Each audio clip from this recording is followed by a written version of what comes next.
Today's topic same, that is fundamental physical quantity. काल आपण fundamental physical quantity बघितलं होतं. So today we are going to start about the supplementary physical quantity. Supplementary, as name suggests, supplement. Supplement means what? Supplement means पुरवणी मागणी. So this supplement, so there are two physical quantities are there. दोन physical quantity आहे. एक आहे plain angle, एक आहे plane angle. So how can you plane angle? So it is called as a plane angle. You know about in mathematics, suppose this is a one line and this is a cross, some tilted is another line. These two lines intersect at this point O. This angle between these two lines, say that is theta. So now this is on this plane board, so that is plane angle. Plane angle म्हणजे तरी काय, तुम्ही गणितामध्ये शिकलेला असेल की हा एक लाईन आहे, हा दुसरा एक लाईन आहे, दोन लाईन एका पॉईंट ओ पाशी इंटरसेक्ट झालेला असेल, त्यांच्यामधला कोन हा थीटा आहे. तर हा जो अँगल आहे प्लेन अँगल थीटा, तर तो सप्लिमेंटरी पहिलं क्वांटिटी आहे. हे मी कशामध्ये काढलेलं आहे? प्लेनमध्ये प्लेन म्हणजे प्रतल, या पहिल्या प्रतलमध्ये मी काढलेलं आहे, या व्हाईट बोर्डच्या प्रतलमध्ये मी काढलेलं आहे, म्हणून प्लेन अँगल म्हणलं. याचं जे काही युनिट आहे SI युनिट, सेकंड आपण काय लिहितो? SI unit. SI युनिट काय असणार आहे? रेडियन असणार आहे, रेडियन. आणि हे रेडियन जर असेल, याचा जो सिम्बॉल जो आहे हा R आणि हे D घ्यायचं, रॅड म्हणायचं, small RAD, rad. So now this one is a symbol of plane angle. अलग लक्षात. म्हणजे या प्लेन अँगलमध्ये रेडियन हे त्याचं युनिट आहे. And this is a plane, म्हणजे हा जर एक्स ॲक्सिस असेल, हा वाय ॲक्सिस आहे, हा एक्स ॲक्सिस आहे, म्हणजे सपोज हा एक्स ॲक्सिस आहे आणि वाय ॲक्सिस आहे. When these two points and meet, so it will form one plane. म्हणजे टू डायमेन्शनल फिगर, एक्स आणि वाय टू डायमेन्शनल फिगरसाठी प्लेन अँगल येतो, so that is radian. Three डायमेन्शनसाठी जर अँगल जर असेल, सपोज मला आहे ना, हा आपण अँगल काढतो, कशामध्ये काढतो? सर्कलमध्ये घेतलं. So this one is circle, आणि सर्कल जर घेतलेला असेल, so this O is the centre of the circle, A is this point and B is this point, so this angle is theta. So circle is on this plane, तो plane angle झाला. सर्कलच्या ऐवजी sphere घेतलं मी, sphere. We know about sphere. Sphere म्हणजे गोल. Sphere म्हणजे काय? गोल. मी स्पियर घेतलेला असेल,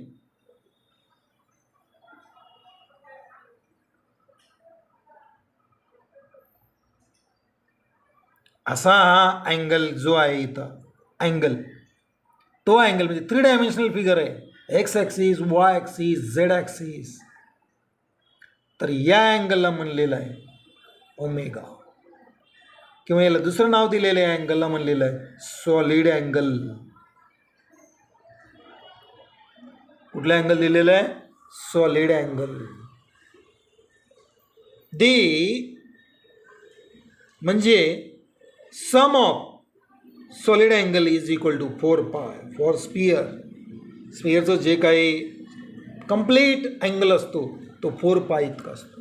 हे माहिती आहे पायची किंमत, फक्त एकच लक्षात ठेवायचं आहे, सॉलिड अँगल आहे थ्री डायमेन्शनल फिगरसाठी आहे,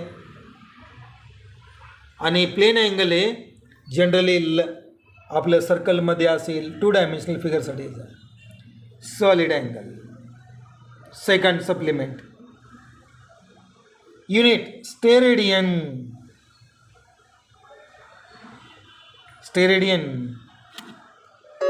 याच्यामधला एक एस घ्यायचा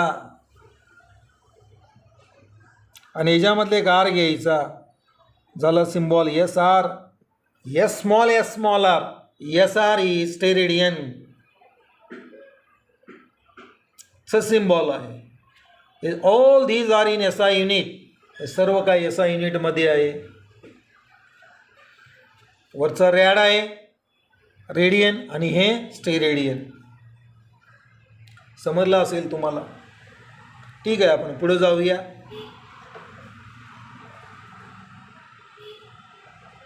म्हणजे 7 अधिक 2, 7 फंडामेंटल क्वांटिटीज, 2 काय फंडामेंटल क्वांटिटीज आहेत तुम्हाला माहीतच आहे. Length, mass, time,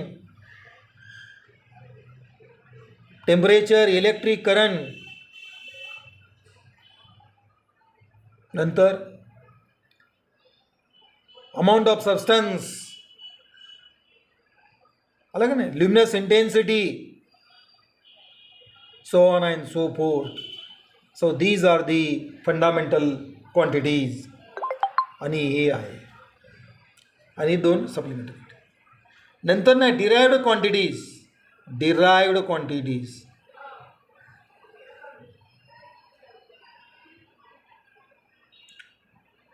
So now let's define derived quantity. Derived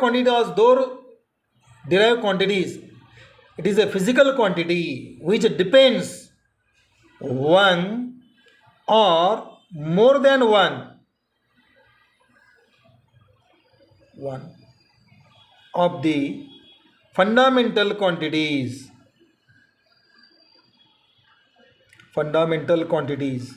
म्हणजे याचा अर्थ काय की एक फिजिकल क्वांटिटी आहे, तो एक किंवा एकापेक्षा जास्त फंडामेंटल क्वांटिटीजवर अवलंबून आहे.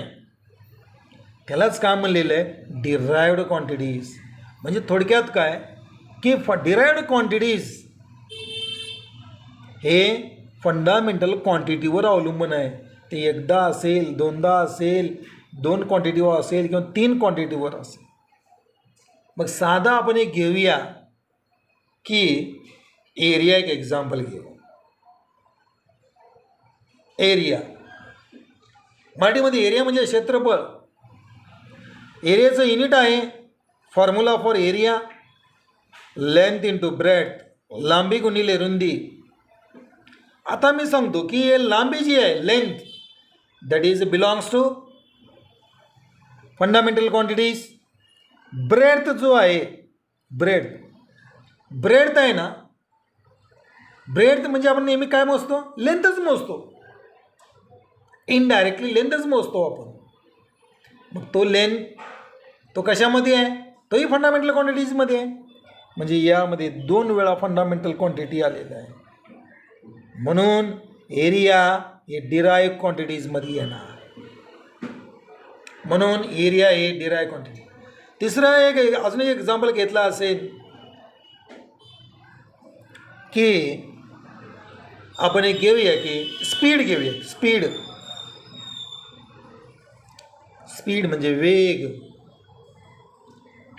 So now what is the unit of speed? What is speed? पहिलं फॉर्म्युला घेऊ. स्पीड इज इक्वल टू,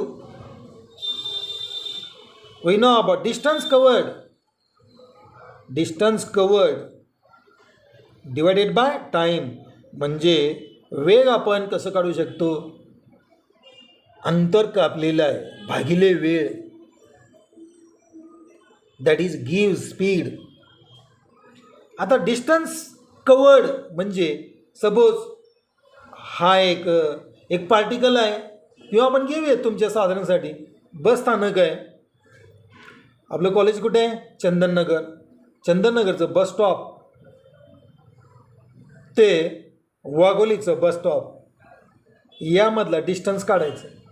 मग आपण कशामध्ये घेतो, मीटरमध्ये घेतो, बरोबर आहे. पण अंतर जास्त असल्यामुळे काय घेतो, किलोमीटरमध्ये घेतो. म्हणजे किलोमीटरचं आपल्याला रूपांतरित करता येतं. 1 किलोमीटर म्हणजे 1000 मीटर कन्वर्ट करता येतं. म्हणजे काय आलं, लेंथ आलं का नाही आहे, मीटर आहे की नाही. मीटर म्हणजे मीटर कोणाचं युनिट आहे, metre is unit of length. So distance covered that gives directly length of physical quantity, म्हणजे हा एकवर डिपेंड आहे. दुसरं टाईम, टाईम आपण कसं काढतो, किंवा किती वेळ लागेल हे बस मूव्ह होण्यासाठी. माने की नॉन स्टॉप घेतला आपल्याला 10 to 15 मिनिट्स लागेल from Chandannagar bus stop to Wagholi bus stop, 15 minutes without traffic नसलं तर तिथं 15 मिनिट लागतो, 15 मिनिट्स. मग आपल्याला मिनिट्स, आपल्या टाईमचं युनिट माहिती आहे सेकंड्समध्ये करा. 15 × 60 जे काय असेल तो इथं लिहायचं. म्हणजे थोडक्यात काय, तो सेकंड्स म्हणजे सेकंडचं कोणाचं युनिट आहे, टाईम. टाईमवरही अवलंबून आहे आणि लेंथवर अवलंबून आहे, म्हणजे दोन फिजिकल क्वांटिटीवर अवलंबून आहे. कोण, स्पीड. म्हणून speed is belongs to derived quantities. Speed आहे डिराइव्ड क्वांटिटी, कुठलंही घ्या. म्हणजे 7 सोडून, फंडामेंटल क्वांटिटी 7 सोडून एरिया, स्पीड, नंतरनं वेलॉसिटी, नंतरनं चौथं काय वेलॉसिटी, नंतरनं ॲक्झलरेशन.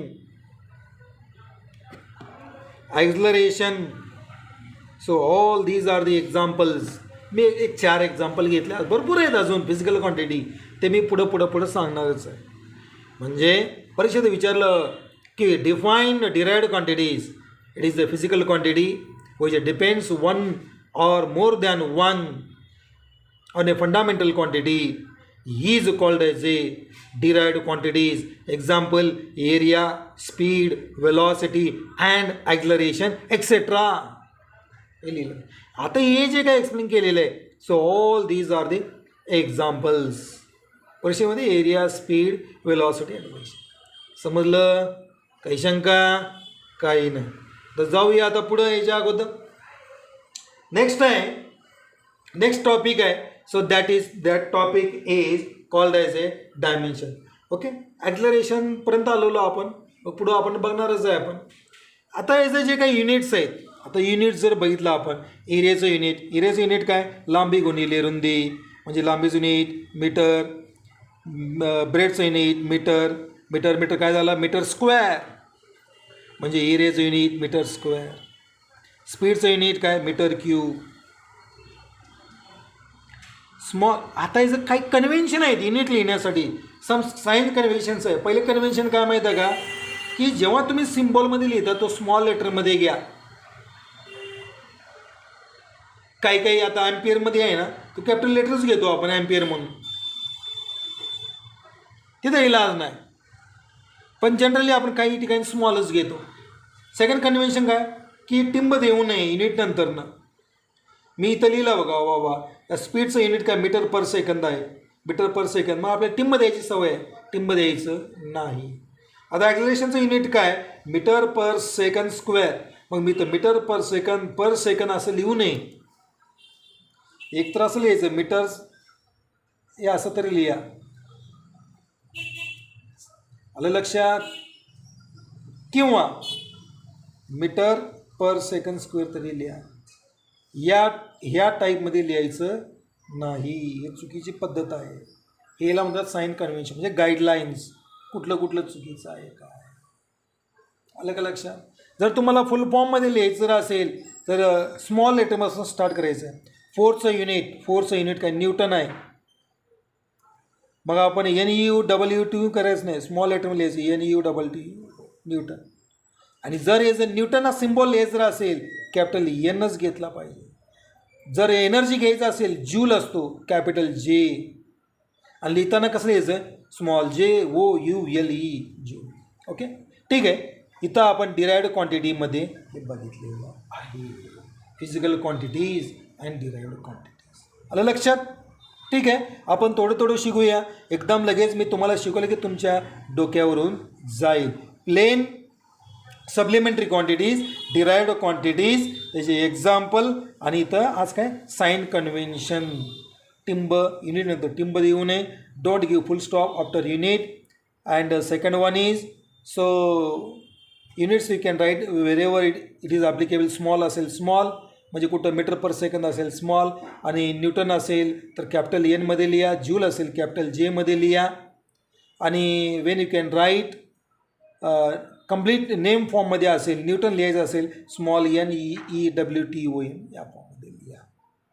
Okay, so these are the sign convention. आपण आज इथंच थांबू. उरलेलं टॉपिक आपण उद्या घेऊ. ठीक आहे, समजलं असेल तुम्ही.